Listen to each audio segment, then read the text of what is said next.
Welcome to the Council of Moms, where we assemble a group of women who answer the call to solve the problems that moms are facing today, and really all parents. We are grateful that they are here today. We know that we are better and stronger together than when we are isolated. And an overwhelming, really important, vital, to society and to all of us, task like mothering can be a joy. And so we are in the pursuit of trying to find that joy in mothering. And we do that by talking to other moms. This is the Council of Moms. I'm Lisa Valentine Clark, and I want the rest of our council to introduce themselves and describe is it just me kind of moment that they have in motherhood. And so I'll start. I always think, is it just me or do my kids just only eat, even as adults, like crunchy, cheesy things, like Goldfish crackers, popcorn? Like, I thought they would grow out of that phase. They didn't. Is it just me? No. What about you? Okay. My name's Colleen Harker. My is it just me? Is I always think, is it just me or are my kids like particularly hilarious? My kids are really, really funny.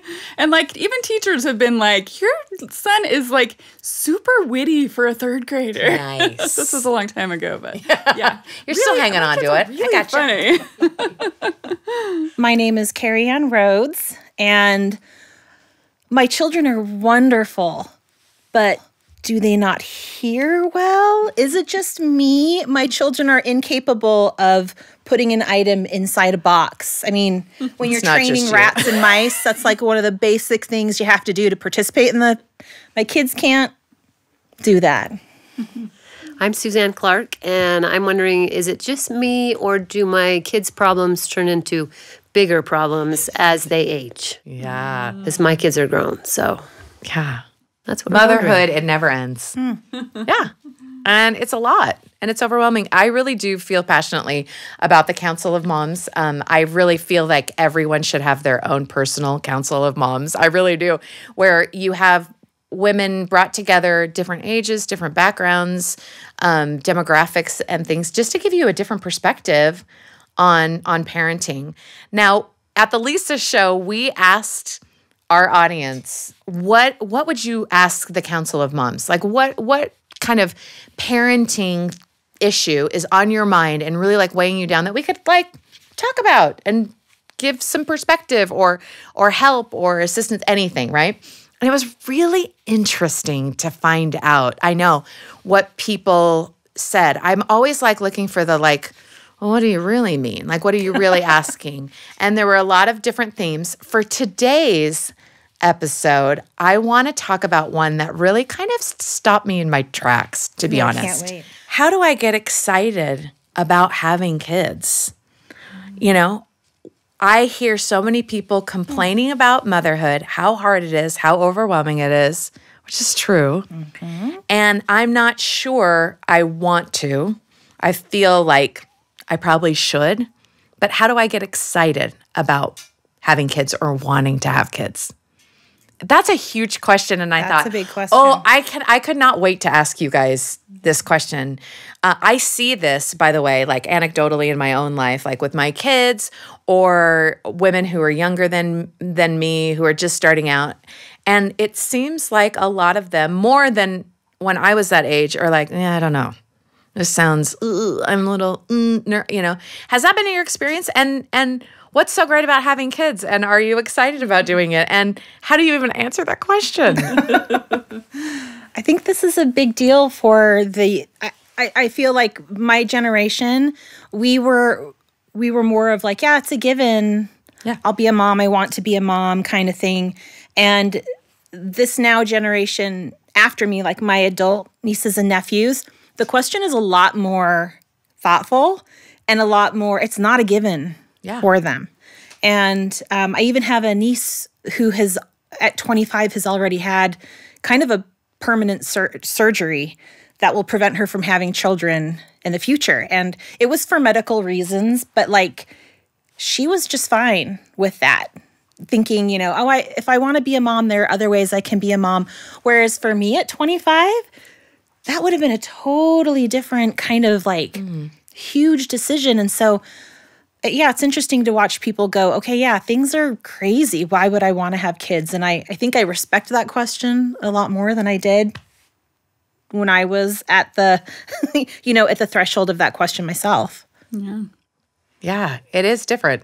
I remember asking my mother-in-law, I said, I don't like kids that much. Like, am I going to like my own kids? And she just said, oh, it's completely different when it's your own kids. Like, you will love your own kids, I promise.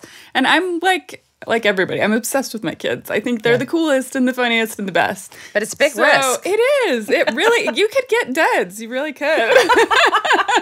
I tell my kids that regularly. I'm like, oh, thank goodness it turned out that I have extraordinarily attractive, funny kids. Isn't it funny how we all do? I know. I tell them that it could have ended really badly. I don't know what I would have done. Thank goodness I don't have to deal with that.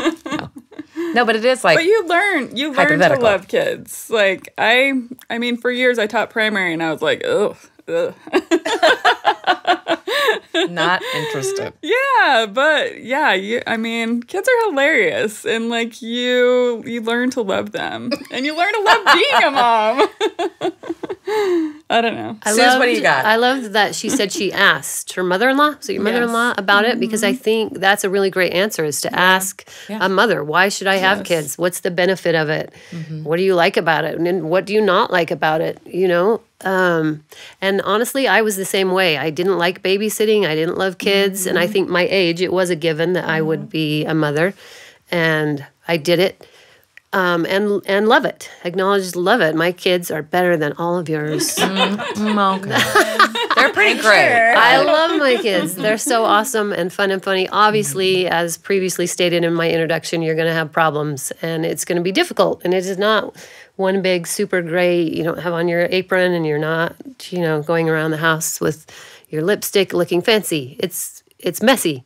But I think the answer is to ask people, what are the benefits, and what do you like about it, and why should I? And I think that I would be hard-pressed to think that you'd find someone that said, oh, it's awful, don't do it. Although there are some people who will say that. Sure. Yeah. But I think it's so rewarding and so awesome that I think most of the answer you'd get is how rewarding it is and wonderful it is and what a blessing it is and how great it is. And I like the question, how do I get excited about having kids? Because it's one thing to be like, okay, I'll do it. Or to say, I can see the value in this logically, but I don't know if it's for me. That's a different question than how do I get excited, too. Like, those are all different questions. Well, all you have to do, I can tell you from recent experiences, that I just found out that I'm going to be a grandma.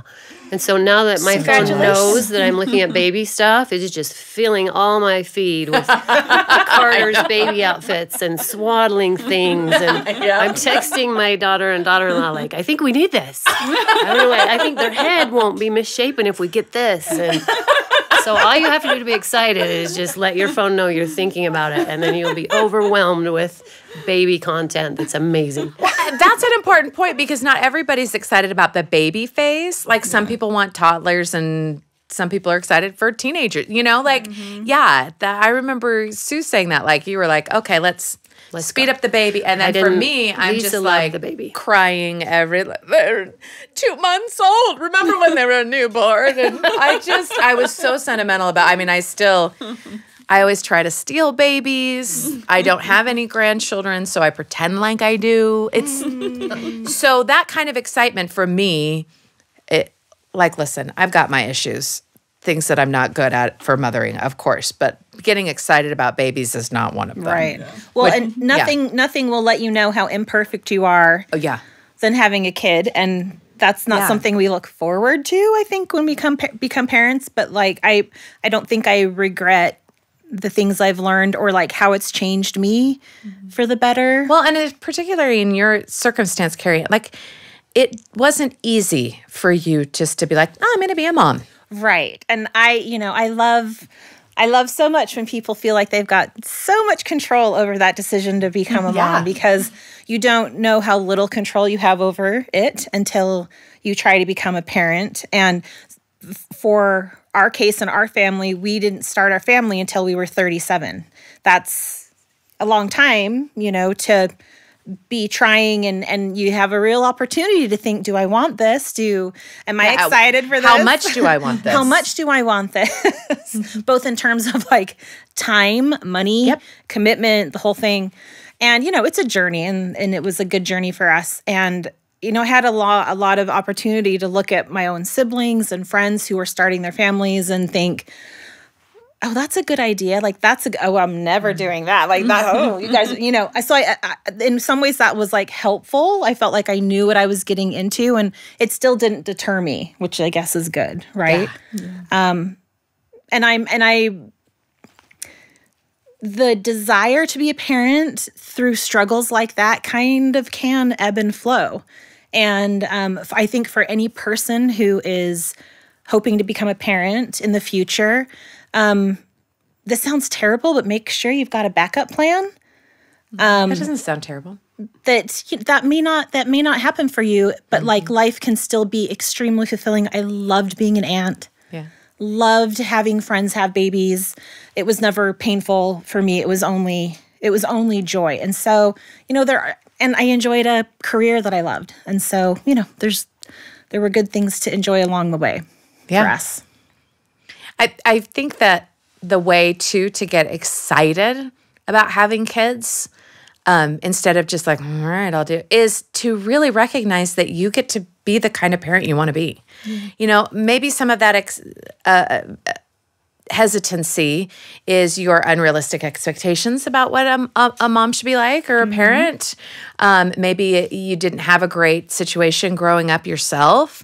Maybe it brings up old wounds and ideas. But that freedom of knowing, oh, I can play to my strengths. I can have the kind of family that I want to have, and it can be tailored to me and my family. Like, that's exciting, right? When you get to do what you want, or play to your strengths, or your hobbies, your talents, your interests, and like use them to that advantage, instead of the way that things have always been, or the way that you feel like people are pressuring you to make it. I think that what gets you excited in life is what's going to get you excited about in motherhood. I agree. I think so too. I've recently come across a little research that young people these days need to know why they're doing things. I think, as stated, maybe I speak for myself, when we were younger, it's because I said so, right? Yeah. You did something because you were told to do it and you just did it. But young people these days like to know the reason behind why are we doing this, or to motivate them as to why they should do it. So I think finding the answers as to why, asking around and doing your own research as to why that might be a good decision, I think could help you get excited about it and understand, the motivation and the results of it. Oh, absolutely. And when you are saying that, like, what is your why? It's one of those questions and things that I get excited about, in the way that I get excited about like creativity, and like being able to make something that didn't exist before, like a family or a family culture or a life or a feeling or an impact or something. And having control over that kind of creation gets exciting to me. And I also feel like that there is an element of sort of like belief and spirituality connected to our families too, of this person, this identity that is separate than yours, but that you have this like love and connection with forever. To me, like, that just like deepens the excitement, knowing that it isn't a never-ending relationship. Like, that's exciting. And finding out who they're going to be. Like, who they've been. How excited you were to find out what they were going to look like. Yeah. Like, what's going to combine, how. And then it's been such a fun, weird, surprising, like how their personalities are, how they're so different, how they're so unique and individual. And that's been fun and frustrating. Well, because I think sometimes people, when you make decisions out of fear, you're like, oh, what could all the things that go wrong? Or I see so-and-so dealing with this kid and I don't want anything to do with that, or whatever it is. But like, there's so many unexpected surprising things that you learn about yourself too when you have kids that you would never know. I remember when Miles, my oldest, was about 15 months and was just, kind of walked. I'm like, bonk, bonk. Like, wasn't like confident in walking, still like just kind of a hesitant, very thoughtful, aware child. And is this way as a 25-year-old. And I remember I'll never forget this. I know he was wearing these little overalls. We were in front of our little condo, going down the path, walking to the park. And he walked and a big gust of wind just almost knocked him over. And it took his breath away. And I can see his little blonde curls go up and it just took his breath away, this gust of wind. And he looked at me like he was trying to hold it like, did you see that? And I just was like, oh, he's discovered wind. Like it just, and it was just the most pure, magical moment. He was so like delighted, like this is amazing. Like what else is in this world? And to see life, I'd never thought about a breeze going through my hair like that. But I think about that all the time. Like it was such a magical, rediscovering the world through children. You rediscover the world and the simple beauties of it as you see somebody else experiencing it, someone who is so connected to you. Yeah. Those unexpected moments. I was on a flight a few days ago and I watched a TED Talk about the things we missed out during COVID were unexpected meetings with people in a grocery store or just kind of the unknown in life. And she mentioned that that's why so many people got puppies during COVID is because it brought kind of like the unexpected growing, watching it grow and change. It was it brought into our home what we were missing from the world. And I think that's obviously what you're going to get with children is watching something grow, nurturing something while it grows. It is so satisfying and heartwarming and also angsty and hard, but so good in the end. And I think that those unexpected moments that you can expect through having children is just such a joy. Yeah. And I kind of feel being an older mom, like it's extended my youth a little bit where, I was youngish and doing and physically fit to do all these things, but then now I have kids and I'm a little older and my one kind of physical goal right now is until they leave the house, just being able to sit down on the floor and stand back up without like major problems. Which like when you're in your 20s, you don't think about. But when you're in your 40s, you think about that a lot. When I'm almost 50, I'm thinking about like that. And that joy along the way, like it's kind of extended my ability to like think like a kid and play like a kid, like well into my 40s. You know what I mean? And I think that's a benefit to life, right? They say even for adults, like learning to play, how that's still helpful. And so that's something to look forward to, I would say, with children is like just keeping that, like you've said, that childlike wonder and fun in the simple things. Like that's a pleasure for adults too. So I would definitely look forward to that. And that maybe that's what you get with grandkids. Then again, you get, you're going to see someone discover the wind again for the first time. I don't have any grandkids. Someday. I know. I'm just going to borrow Suzanne. Yeah, I'm sharing. Steal them. Grandparenting. Sorry. It's already been decided. Yeah. I'm not an aunt. I'm a grandma. Who knew I would be so excited about something that may never happen? It's fine. I had 5 kids. You'd think I'd have 1 grandchild. It's fine. Everyone gets to make their own choices. If you didn't look so hot, people would feel more sorry for you. Stop it. But just don't try to make me feel better. Keep that in mind. I don't know. I mean, I do worry that because you never know what's coming, that sometimes people like. As for all good things, you need to plan for them, right? And sometimes you just people assume, oh yeah, I'll be able to have kids. And it is becoming increasingly difficult. And that's hard, especially if you really, really want it, and you can't have what you want. Which, and I know I joke about being a grandma and things like that, but like, I don't want to diminish that pain of like having this conversation about, oh, being a mom's the best. And it's like, sometimes it's like, right, and then yeah, I know, I want to, sometimes doesn't happen. Isn't it so, this is what is kind of a tricky part, I think, about motherhood a lot, is because our situations are so different, you only know your own experience. And so you share it as best you can, but sometimes if you're in a particularly difficult phase of parenting. You're just not ready to, it's not helpful. Yeah. Do you think that as you parent longer, as you mother longer, you discover more that you were excited about that you didn't even realize in the beginning? Or do you think that it just kind of organizes it in your mind better? What's your reality like? I have loved my kids getting older. We already mentioned that I was not loving the baby phase. I love for my kids to grow. And I love now that they're adults and that we can talk and share experiences and that they're experiencing the things I did and becoming parents themselves. And I think the reward that you get from, and I've shared this with Lisa before, gaining respect from your child, which is a long process. But I've when got you so much time when left. you get there, it is so rewarding and so awesome to have that. So I think for me, it's that as they grew, you just got to be better friends and more relatable to life experiences. And for me, it's just the best, I think. That's That's so nice. unexpected long, like talk about playing the long game. I have had one after 25 years of parenting. I did, my daughter Phoebe, she called me one day just crying, "Thank you for raising me." And I was like, it's happening. I've been waiting for this moment. Soak it all in. Remember all those hard nights. Go on, but she was really sweet, like, "You sacrificed for us." And I was like, what? Go on. No, I didn't. It was a joy. Every moment was a joy. But you guys, it felt so good. I still think about it. I only wish that I had recorded it. It's right here. It's worth it. It's worth it, you guys.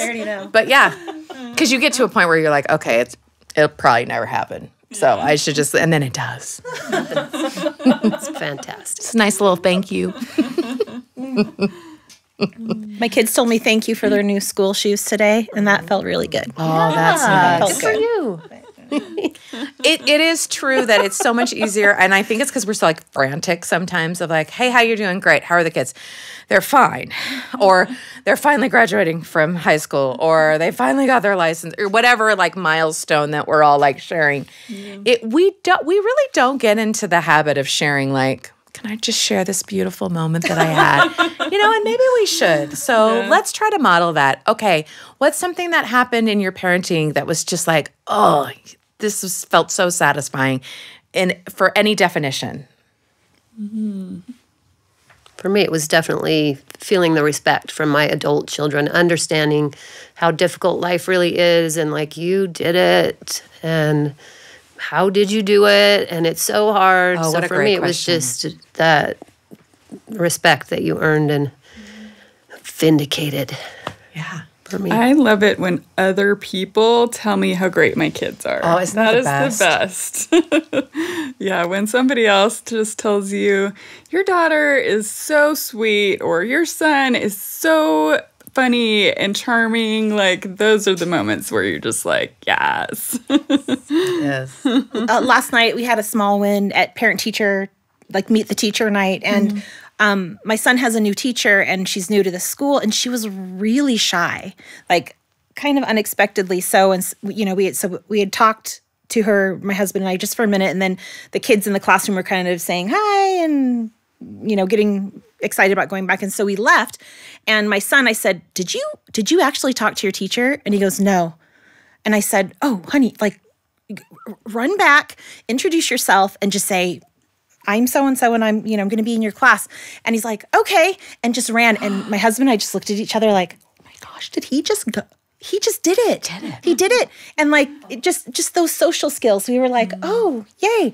And he ran and took some time and came back and told us how it went. And we just acted like, oh, well, good job.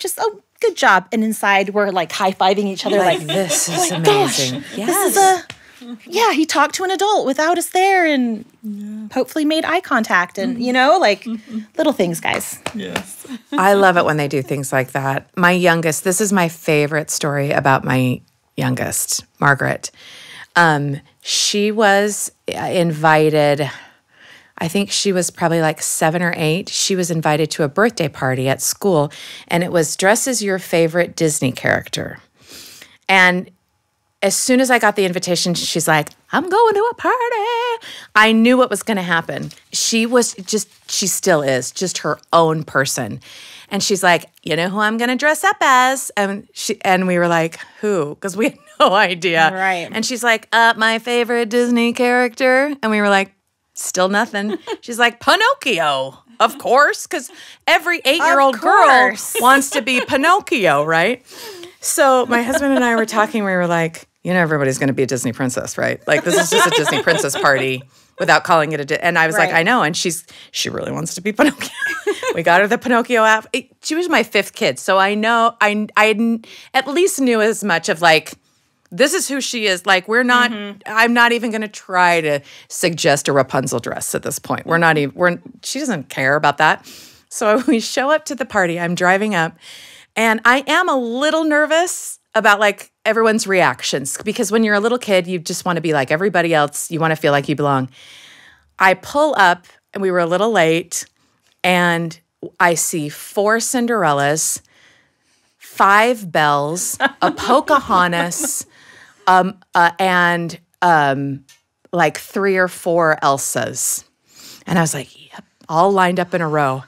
And I was like, I looked at Margaret and she was so happy. She made me draw like the branch.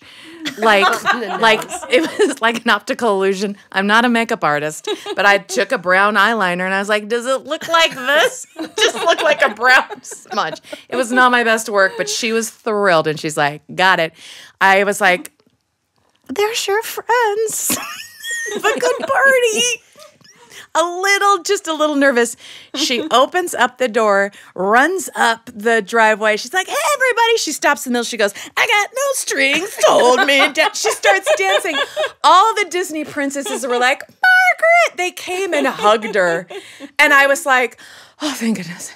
And then the mom came over. And this is one of those moments that you just can't plan, but you're like, this is it. The mom came over and she goes, we were all dying to know what Margaret was going to be. And she didn't disappoint. Yeah. Yay! And it was so great.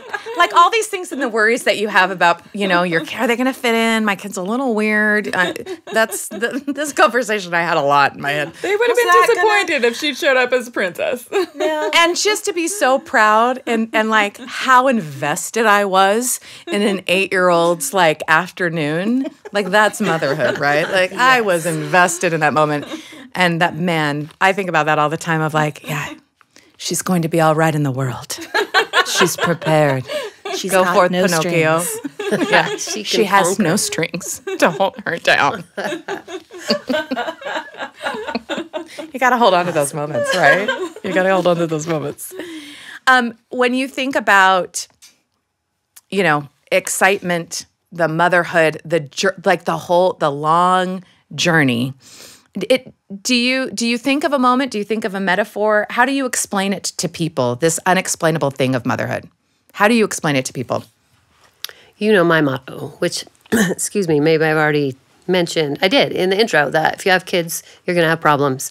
And if you have grown-up kids, then you're going to have grown-up problems. So I think it's definitely something to expect that's going to come with the different bells and whistles and issues and all the things. But again, I guess I said it before, I just say it again, is that it's such a beautiful, joyous, wonderful, magical thing that also comes with so many heartwarming moments and so many benefits and so much satisfaction that highly recommend. Okay. 2 thumbs way up. Oh, great. How many stars? 5. 5. Wow, 5 okay. stars. All right. 5-star review. Rotten Tomato approved. I don't know if I've got a good metaphor for it. It's a long journey, and it's not. I know some kids think that's like it's 18 years and I'm out, and I didn't feel that way. Like I've always been happy to like return home, and still my parents live close, and I love it. I love still being part of their journey, and hopefully I'm a good child still to them. Yeah, I don't know. Of course. it just overlaps. This like, hopefully, I mean, that's what happens is we just have these kind of overlappings of journeys that go, and, I'm still a part of my parents. They're still a part of my life. Hopefully my kids, it will be that way, that we just, they want me to be part of their life as an adult, and that's all I got. The I love it. tapestry of life. The tapestry together. Yeah, it is like an art project. Yeah, it's going to be crafty, whatever that metaphor for is. sure. Be crafty. Any I'm final not really words? a metaphor girl, but I had trouble getting pregnant. My kids are 5 years apart. And so I'm always just so grateful for my 2 kids. I've got one boy and one girl, and every day I'm just grateful. I feel so lucky to be their mom, and I love it. I love it so much. I love them so much, and I'm just, yeah. And you're grateful they're so funny. I am. It's a bonus. It's a bonus. I'm grateful that you guys were all here for the Council of Moms and to share these tender moments of motherhood, to get people excited, but also to remind us, that this is our life, right? This isn't just a singular event. It gives me a new appreciation too of motherhood and everything that we're doing, and it's all the stuff I like to talk about on the Council of Moms. Thanks for joining us. Thank you for listening to the Council of Moms. Don't forget to like and subscribe. Find us on any of the podcast platforms. And if you have a question for the Council of Moms, please leave a comment for us on The Lisa Show on Instagram or Facebook.